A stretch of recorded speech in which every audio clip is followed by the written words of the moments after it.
I'm Larry Siems. I'm a writer, and I direct the Freedom to Write program at Penn American Center.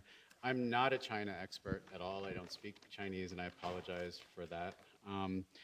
I'm here rather as a writer and as a member of Penn to just talk a little bit about why so many Penn members were here today and why American writers are interested in the question of free expression in China. I became involved with Penn 15 years ago as a writer first, and then as somebody who was doing human rights work for Penn. And one of the first big cases that I worked on was the case of Wei Jingsheng. And after Wei Jingsheng was released and came to the United States, I heard him speak. He was going around the country when his book had been published. And somebody in the audience asked him a question that, the kind of question that I think we confront a lot in the human rights world about, well, isn't there something, aren't there essential cultural differences and cultural values that make discussing, that mean discussing human rights means different things, in the West and in the East, and particularly as it relates to freedom of expression.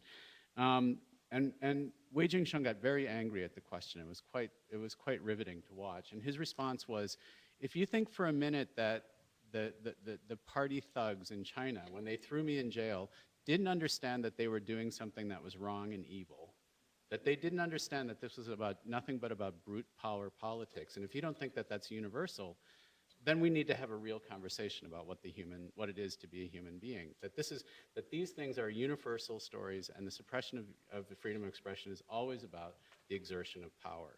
And there's no cultural division for that. And that was like really, really illuminating for me. And so I think, I think at Penn we sort of have, being here represents three important values for us. The free expression, the right to freedom of expression, the universal right to freedom of expression is a recognition of the right that every human being is born with the urge to create, to investigate, and to make sense of the human experience, that exists in every human being on the earth, and everybody has a right to cultivate that. The second thing is a little more self-interested. We also know that whenever that right is suppressed somewhere else, you're denying me my right to freedom of expression, which is a two-way street. It's not only the right to tell you something, but it's the right to hear something. I mean, the universal right, the Universal Declaration of Human Rights says the freedom of expression is the right to seek, receive, and impart information. Speaking is like the third part of that, The first two parts are to find what other people want, to find what other people are saying, and to hear that. And so to suppress voices of our colleagues around the world is to not deny us, even here in the United States, our right to freedom of expression. So there's a self-interested element.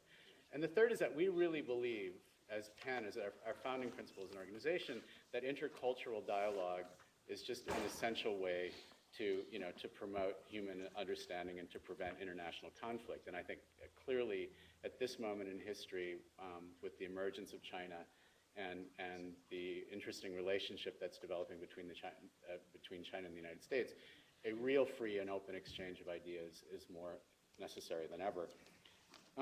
The last reason that we're here today is that it's not just a matter of American writers and Penn members who are supporting writers that we don't know in China. Many of the writers who are now, 5 of the writers who are now in prison in China are members of Penn. We are an international organization. We have a center called the Independent Chinese Penn Center, which includes about 300 writers inside and outside of China that since 2001 has been doing sort of amazing frontline freedom of expression work.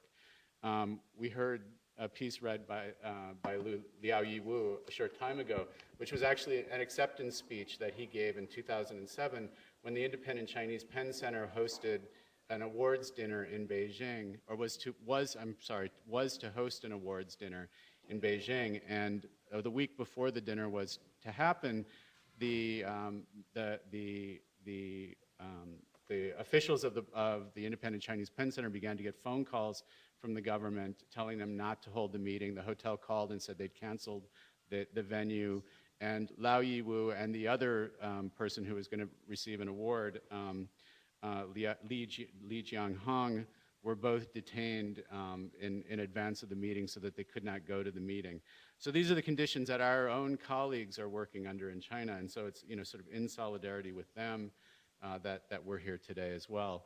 There's a list outside at the Penn table of 45 writers, journalists, and bloggers that Penn knows of that are in prison in China.